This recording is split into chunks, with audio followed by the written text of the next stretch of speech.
दोस्तों हम सभी ने देखा कि आईफोन 16 सीरीज का क्रेज किस तरीके का है सारी दुनिया के अंदर, जहां पर लंबी लंबी लाइनें लगी थी जैसे ही ये लॉन्च हुआ था कि सबसे पहले हम खरीदेंगे। भाई थोड़ा सा लेट खरीद लोगे तो क्या दिक्कत हो जाएगी, लेकिन खरीदने के बाद में भैया 1-1.5 लाख रुपए का फ़ोन उनको इसके अंदर इशू भी नज़र आ गए। दरअसल इसके टच पैनल के अंदर एक इशू निकल कर आ रहा है सामने, जहाँ पर टैप करने में दिक्कत आ रही है, स्वाइप करने में दिक्कत आ रही है जब किसी भी बंदे का फिंगर उस कैमरा कंट्रोल बटन के ऊपर है, जो कि अभी इन्होंने लॉन्च किया। उसकी तारीफें भी काफ़ी ज़्यादा की कि इससे आप कैमरा कंट्रोल कर सकते हो, कैमरा की सेटिंग को चेंज कर सकते हो, और ये एक तरीके का मतलब जैसे DSLR में बटन होता है ना, तो उस तरीके का ये बटन है, आपके काफ़ी ज़्यादा काम आ जाएगा। लेकिन उस पर जब बंदों की उंगली रहती है तो भैया टच करने में दिक्कत आ जाती है, स्वाइप करने में दिक्कत आ जाती है। तो इस तरीके के इशू आ रहे हैं आईफोन 16 सीरीज़ के अंदर इस बटन की वजह से। और ऊपर से एक और चीज़ हुई है आईफोन 16 के यूज़र्स के साथ में कि जो ये वादा कर रहे थे कि एप्पल इंटेलिजेंस इस साल के एंड तक दे देंगे, तो भैया इस साल के एंड में बिल्कुल भी नहीं दे पाएंगे। इन्होंने कहा है कि हम अगले साल तक ही दे पाएंगे। अब जो खरीद लिया है तो खरीद लिया, एंजॉय करो ना, दिखाओ ना कि मेरे पास एप्पल है,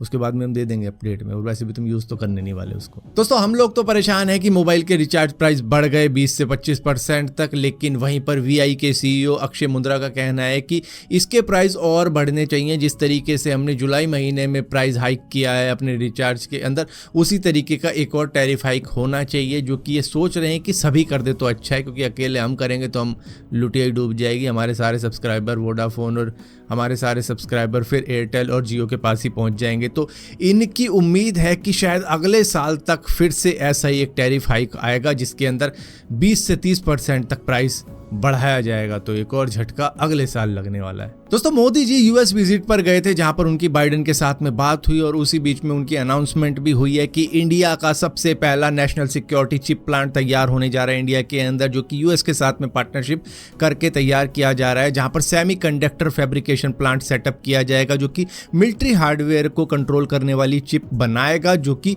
US और इंडिया दोनों के लिए ही बनाएगा। और इसी के साथ साथ यहाँ पर क्रिटिकल टेलीकम्युनिकेशन नेटवर्क के हार्डवेयर भी तैयार होंगे और इलेक्ट्रॉनिक्स के पार्ट भी तैयार किए जाएंगे, जो कि मिलिट्री के लिए तैयार होंगे, दोनों ही कंट्री के लिए। दोस्तों आप में से बहुत सारे लोगों ने PM मोदी जी की स्पीच सुनी होगी, जो कि उन्होंने US के अंदर जाकर दी थी, और उसी बीच में उन्होंने अपनी कंट्री की तारीफ कर दी, ये कहते हुए कि भाई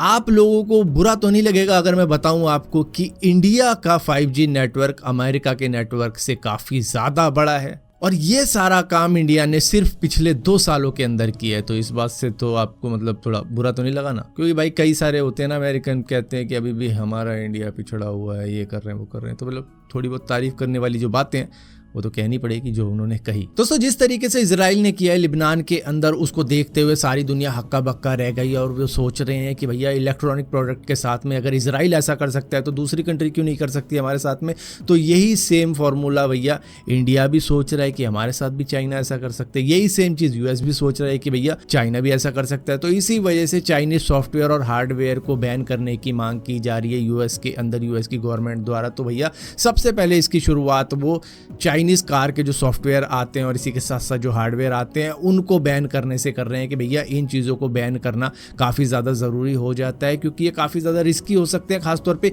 EV व्हीकल के साथ में। अगर सोच के देखो वो कुछ कर दें EV व्हीकल के साथ में अपने सॉफ्टवेयर के ज़रिए, तो भैया कुछ भी हो सकता है। वो तो ज़रा सा पेजर था, उसमें थोड़ा सा एक्सप्लोसिव इतना बड़ा काम कर गया, तो भैया कार के साथ में कितना बड़ा काम हो सकता है। तो इसको US गवर्नमेंट ने सोचा, और इसी के साथ साथ एक और बात सोचिए, चलो इतनी बड़ी बात भी ना कहते हम कि भैया कहीं ब्लास्ट कर देगा, ये कर देगा। अगर वो अपने सॉफ्टवेयर के जरिए छोटा मोटा ट्रैफिक जाम भी कर देता है, जब उसका मन करे कि भैया चलो ये टाइम आ गया है, इस टाइम पे मुझे ट्रैफिक जाम कर देना है पूरे US के अंदर, तो वो अपने सॉफ्टवेयर का यूज़ करेगा और उस तरीके से वो कियोस मचा देगा US के अंदर। और उसके बाद में चाइना की सेना जो भी करना चाहे वो उस तरीके की चीज़ें वो शायद US के अंदर कर जाए अपने एयरक्राफ्ट के जरिए या फिर शिप अटैक के जरिए। तो मतलब काफ़ी आगे की सोच रहा है US की, भैया अगर कुछ ना हो तो वो ट्रैफिक जाम तो कर ही सकता है US के अंदर अपनी कार के सॉफ्टवेयर और हार्डवेयर के जरिए। तो जिसकी वजह से हमको एटलीस्ट इनको तो बैन कर ही देना चाहिए, और बाकी सॉफ्टवेयर और हार्डवेयर को भी देखेंगे जो बाकी चीज़ों के अंदर लगते हैं। फिलहाल के लिए कार के सॉफ्टवेयर और हार्डवेयर को बैन किया जाना चाहिए। दोस्तों चाइना की एक कंपनी है डीप ब्लू एरोस्पेस, जो कि वर्टिकल टेक ऑफ और इसी के साथ साथ वर्टिकल लैंडिंग करने की कोशिश कर रहे थे अपने नेबुला 1 रॉकेट के साथ में, जिसकी उन्होंने वीडियो